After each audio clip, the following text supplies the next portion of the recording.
Handal má na nuiste is an Còig Criomagan.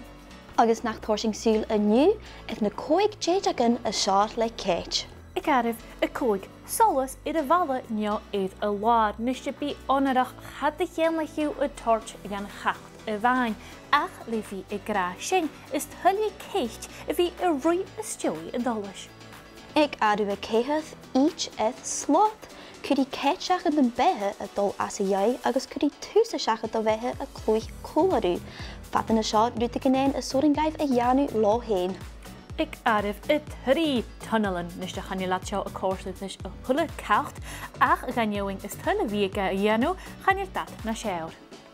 Ik adu y ga yn post scrobi. Cwdi Cait siachad unio fôr edrych sio ga scrobach agus y fiaching ri fiach.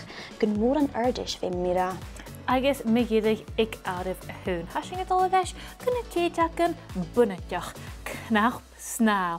Ha fiad na chaich gwisio trich na laichense ach an y cartoonischen ach my fidw snaga. Cacht hiw yn orsing choma sa ha corsydd yw agus Emily na chaich tyn fiad. Ha, good jaraf. Wel, sianag yma ha Còig Criomagan ed na dèideagan y siart le Cait.